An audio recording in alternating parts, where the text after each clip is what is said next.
Hello everyone, welcome to another installment of Erin's Book Club. I have another book that I read that I would like to do a quick review on before I go to the bar and go riding.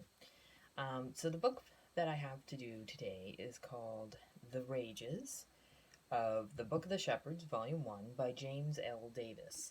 This is a book I got a long time ago. I think it was one of the first ones I won on Goodreads, but it's actually signed by the author, which is pretty cool. But let me do the first thing first here is I'll show you the cover, which I'm unsure about the cover because it's dark, it's hard to see, you can barely see the characters in it. So let me read the background so that you understand what it's kind of about. In the seven realms of man, reality is an afterthought. There is no disease, poverty, religion, or war. It is a utopia of dreams and coddled to the point of lethargy. 90% of humanity lives within the veil, a digital world of our own design, where we want for nothing except a purpose. Outside of the seven realms, the world has become wilderness, where every living creature hunts for human blood. It is a land of madness, a place where the earth itself rages for the extinction of humanity.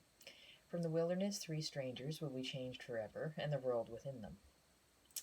Harley Nearwater begins his journey from the wilderness to the seven realms. He seeks only the company of others for a time, to find respite from the harshness of the world he no longer recognizes.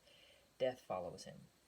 Quinlan Bowden searches for his wife. He knows to find her he must leave behind the security of the seven realms. The mother of his children has been taken, and if they are to save her, they must face the wilderness, where monsters truly do live. He holds on to he holds on to hope, the faint glimmer of hope, things that might yet be made right. But he knows the world is full of monsters, and their master is despair. Brianna Wilde dreams of a place beyond the wilderness, the only world she has ever known, where the last of the faithful wait for her judgment day. Her dreams lead her to the seven realms, where the gifts of the greatest civilization of man might guide her towards redemption. Their paths will cross, chaos will reign, and the end of everything is about to begin. So it's a kind of a cool book. The only problem is I think it was James Patterson, Zoo, that I read that beforehand. And this is very similar to the James Patterson Zoo, in that the animals attack. So that kind of made it difficult. It almost like James Patterson took this part of the book and made his own book on it, which made things a bit more of a challenge to read. The characters, the main character, the Harley Nearwater, was well written. He came into the beginning of the book like a villain, and I'm not entirely sure that in the end he isn't a villain. And the mystery man, the man that has all the power, and I guess the supreme god guy who's messing with this Harley Nearwater, he comes out as a savior, but in the end I think he's actually the villain. That part is well written. This Brianna Wilds or whatever her name is, she just seems like a forgotten side character that just kind of is tagged along through the entire story, but we don't really get to know her very well, other than like her grandmother dies and she has to search for this utopia, this heaven type of area in the wilderness. She almost seemed like a subplot that didn't need to exist. Same with another child that was lost in the forest. And it was almost the same with this other fellow who was out looking for his wife. Like, this book almost had like three plots in one, and none of them really jived with each other, except for the Harley Nearwater one.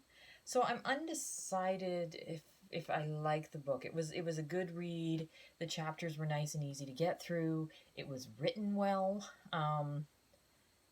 but the story didn't, I guess, flow as well as it could, and there was a lot of blood and gore that just seemed to be there just because. I liked the idea of our own technology kind of lulling us to our own death. That was a good concept. But I guess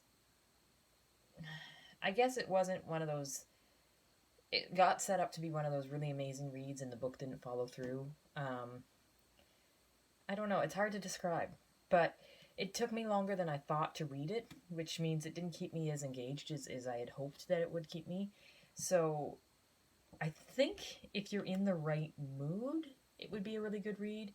But yeah, I think you definitely have to be in the mood to read something like this to keep your energy and keep focused on it. So that's what I have to say about The Rages. I don't think I will order the rest of the books. It just doesn't grab my attention enough to want to find out more.